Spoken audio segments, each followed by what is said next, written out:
Ok, pessoal, mais um tópico que faz parte da trigonometria, que é chamado de comprimento de um arco. Ok, então, vejamos a definição. Olha o que diz. Dado uma circunferência de centro O, vejam que eu irei desenhar uma circunferência de centro O, tranquilo? É onde ele diz que o raio R e dois pontos A e B que pertencem à circunferência. Então, vejamos que tem um raio R, veja que tem um ponto A, também tem um ponto B. Temos que a distância entre esses dois pontos assinalados, ou seja, que pertence à circunferência, isso chama-se arco da circunferência, que é essa parte vermelha. Ora, e esse arco, isto é, essa distância entre A e B, pode chamar de L, que nesse caso seria o comprimento do arco. Não esqueça que nessa circunferência há dois tipos de arco. Tem um arco menor, que é a parte vermelha, e tem um arco maior, que nesse caso, essa parte amarela. Tranquilo? E esse comprimento L, nesse caso, ele tem um ângulo central, que a gente pode chamar de alfa. Caso fosse o outro arco, a gente poderia sim chamar de ângulo θ, ok? Percebo que o L é o comprimento do arco determinado por alfa, ou seja, pelo ângulo central. O R é o raio da circunferência. Esse alfa, como havia dito, é o ângulo central que determina o arco. E o comprimento L, ou seja, o comprimento do arco, e o raio R deve ter a mesma unidade. Tranquilo? E aí, que o comprimento de um arco é proporcionalmente à medida do ângulo central. Bem, o que quer dizer isso? Olha, se esse comprimento do arco, ou seja, de A para B, é menor que o comprimento maior da circunferência, então a gente pode sim afirmar que o comprimento menor, que nesse caso é L, estará para o comprimento maior, que nesse caso é 2π raio. Tranquilo? Enquanto que esse ângulo central, que é alfa, ele é menor que o ângulo da circunferência, que nesse caso é 360 graus ou 2π radiano. Claro que você deve estar perguntando quando é que devemos usar 360 graus e quando é que a gente deve usar 2π. Só podemos usar 360 graus quando esse ângulo central for dado em graus. Caso contrário, a gente vai usar 2π. Tranquilo? Também você pode sim usar a fórmula no qual diz que L é igual a alfa vezes o raio. Entretanto, essa fórmula que diz que o comprimento é dado por alfa vezes o raio só pode ser usada se somente se o ângulo for radiano. Entretanto, você só pode usar essa fórmula que diz que alfa vezes o π vezes o raio dividido por 180 caso o ângulo central seja dado em graus. Ok? Não esqueça que você pode fazer tanto pela regra de 3 ou pelas fórmulas. Tranquilo? Vejam que nessa regra de 3 é possível sim você calcular o comprimento ou o raio ou o ângulo, dependendo sim da pergunta da prova. Tranquilo? Então vamos lá exercitar. Ok, pessoal, vamos lá exercitar. Vejam, o que diz a questão da fulvestre? Ok, segundo o texto, e aí observe a figura. Diz o seguinte: qual o valor aproximado do ângulo θ? Bom, o que diz sobre o ângulo θ? Diz o seguinte: o estudioso observou que em Alessandria, no meio de um solstício de verão, um bastão vertical apresentava sombra e determinou um ângulo θ e de incidência dos raios solares. E aí ele fala que o valor do raio da Terra, obtido a partir desse ângulo θ e da distância entre Alessandria e Assuã, foi de aproximadamente 7.500 km. Tranquilo? Então, a distância entre Assuã e Alessandria, ou seja, esse comprimento, vale 900 km. Tranquilo? E nesse caso, o π vale 3. Então, matematicamente, a gente percebe que esse ângulo central é o próprio ângulo θ, já que os raios solares são paralelos e esses ângulos são correspondentes. E aí, você pode afirmar que 900 km, que é o comprimento menor, estará para o comprimento maior, que nesse caso é 2π raio. Entretanto, o ângulo θ, no qual a gente quer, está para 360 graus. Bom, e aí multiplicando cruzado, deverá ficar 2π raio vezes o θ, que é igual a 900 vezes 360. Ora, o raio, você sabe quanto vale, 7.500, então você substitui no lugar do R, e o π vale 3 nesse caso, tudo bem? E aí, pegando esse valor 2 vezes 3 vezes 7.500, você passa dividindo, aí você tem duas opções, ou você multiplica 900 vezes 360, e também multiplica 2 vezes 3 vezes 7.500, ou você sai simplificando até achar o valor do ângulo θ. Tranquilo? Mas nesse caso, eu vou multiplicar e vai dar 324.000 dividido por 45.000, onde essa divisão vai dar 7,2 graus. Ok? Logo, alternativa A. Beleza? Segundo o texto, e observando a figura. Ora, diz o seguinte: qual a distância entre Brasília e Lusaka, medida sobre a superfície da Terra, considerando o raio da circunferência igual a 6.000 km. Ok? Então vejamos que ele quer esse comprimento entre Brasília e Lusaka, e a gente vai chamar de L. E o raio, nesse caso, vale 6.000 km. Veja, segundo o desenho, o ângulo central é 75 graus. Veja que a gente pode também aplicar uma regra de 3, ou seja, o comprimento L estará para o comprimento maior, que nesse caso é 2π raio, e o ângulo de 75 graus está para 360 graus. É claro que você deve estar perguntando por que eu coloquei 360 graus. É porque o ângulo central, nesse caso, está em graus, ok? E aí você multiplica cruzado, vai ficar 360 vezes L é igual a 75 vezes 2π raio. Ora, o raio vale, nesse caso, 6.000 km, tudo bem?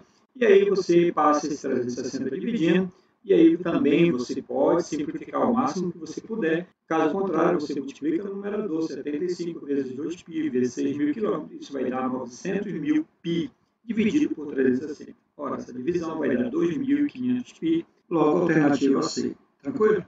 Próxima questão. Ok, pessoal, mais uma questão. O que diz o texto? Olha, cosseno do ângulo de abertura das suas pernas era. Para isso, a gente precisa ler todo o texto, ok? Ok, então, o que diz, né? Ele diz o seguinte, olha.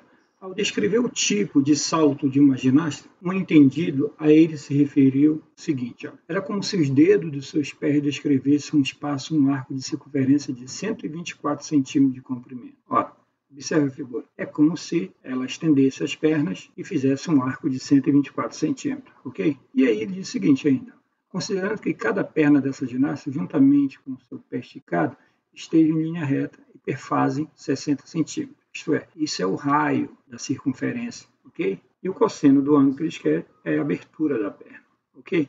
Então, para isso, a gente vai fazer o seguinte, ó, 124 centímetros está para comprimento maior, que nesse caso é 2π raio, e o ângulo que a gente quer está para 360 graus, tranquilo? Aí você multiplica cruzado, fica 2π vezes o raio vezes o θ, é igual a 124 vezes 360. E nesse caso, o raio vale 60 centímetros e o π vale 3,1, tranquilo? E aí você passa 2 vezes 3,1 vezes 60 dividindo, no qual fica 124 vezes 360 dividido por 2 vezes 3,1 vezes 60. Ou você simplifica, ou você multiplica 124 vezes 360 e 2 vezes 3,1 vezes 60.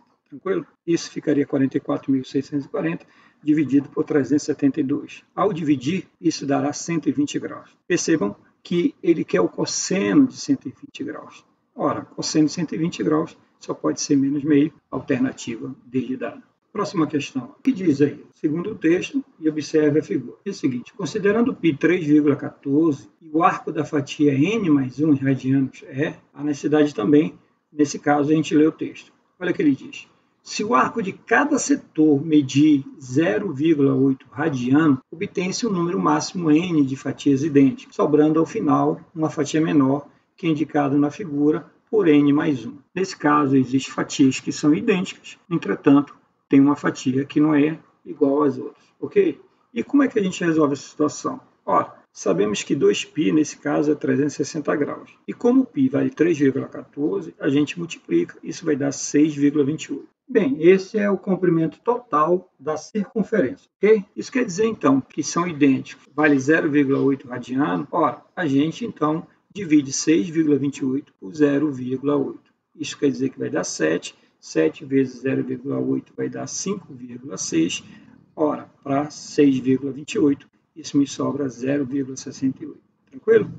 E aí, a gente já sabe que esse 7 significa n fatias, né, idênticas, enquanto que 0,68 é a fatia que é diferente das outras, que nesse caso é o n mais 1. Bem, nesse caso, a conclusão que a gente pode tirar é que a fatia menor, isto é, n mais 1, seria 0,68 radiano, ok? Logo, alternativa C. Próxima questão. Ok, pessoal, segundo o texto e observando a figura, o que diz o texto, né? Diz o seguinte, olha, nessas condições descritas, o percurso total realizado por P em centímetros será igual a... Para isso, a gente precisa saber o tamanho desse comprimento que vai do ponto A até o ponto B, ok? Então, vamos ler o resto do texto. Olha o que diz. Nesse dispositivo, o ponto P será girado no sentido horário, mantendo-se no plano da placa e de forma que a corda fique sempre esticada ao máximo, tranquilo? E aí diz que o giro termina quando o P atinge o ponto M, que é, nesse caso, o ponto médio do segmento CD. Isso quer dizer, então, que esse segmento AP, matematicamente, ele vale 40 centímetros. Por quê? Do ponto A até o ponto B, 20. Do ponto B até o ponto C, 10. Isso já dá 30. E do ponto C até o ponto M, que nesse caso é o ponto médio, vale mais 10. Então, a gente pode concluir que esse segmento vale 40 centímetros. Tranquilo? E na figura ABCD representa uma placa de forma trapézio isósceles, do ângulo da base medido 60. Ora, se ele é um trapézio isósceles, nesse caso, os ângulos da base são iguais. Isso quer dizer, então, que esse ângulo no vértice A também vale 60 graus. E aí, quando a gente gira esse segmento AP, isso quer dizer, então, que ele faz um arco de comprimento L1. Ora, se esse ângulo, que é da base, vale 60, é porque esse ângulo só pode valer 30 graus, já que tem que dar 90 graus. Ora, com esse ângulo e com o comprimento da corda, que nesse caso matematicamente equivale ao raio da circunferência, é possível sim a gente calcular esse comprimento. Então, o comprimento é dado por alfa vezes π vezes o raio dividido por 180, já que o ângulo central, nesse caso, é em graus. Tranquilo? E aí você substitui o alfa, que nesse caso vale 30 graus, e o raio, que é o tamanho da corda, vale 40. Ora, você simplificando 30 com 180, isso vai dar 6, e simplificando 40 com 6 por 2, isso vai dar 20 e vai dar 3. Logo, esse comprimento é 20 π terços. Tranquilo? Percebam que agora a corda só tem mais 20 centímetros para a gente poder se movimentar, já que do ponto A até o ponto B já tem 20 centímetros, e não pode passar desse momento aí. Ora, então você movimentando esse 20 centímetros, repare bem que ele vai formar também um arco L2 nesse caso, ok? Percebo que o ângulo de 60 graus que está na base do trapézio, ele também é igual a esse ângulo, já que eles são correspondentes. Já que você tem um ângulo e o tamanho da corda, que nesse caso é o raio, que vale 20, é possível sim a gente calcular esse comprimento L2, ok? Ora, o alfa nesse caso vale 60 graus, o raio vale 20, e aí você simplifica o 60 por 180, que isso vai dar 3,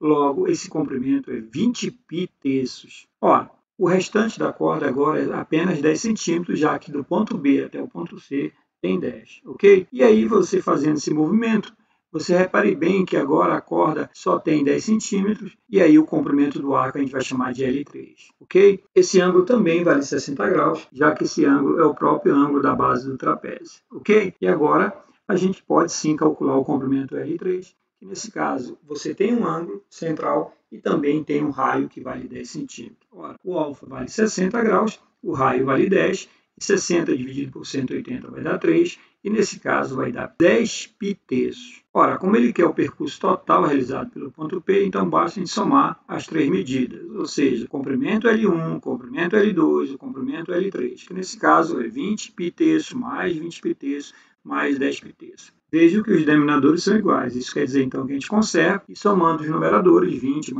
mais 10, isso dará 50 π terços. Logo, alternativa A. Tranquilo, pessoal? Até a próxima.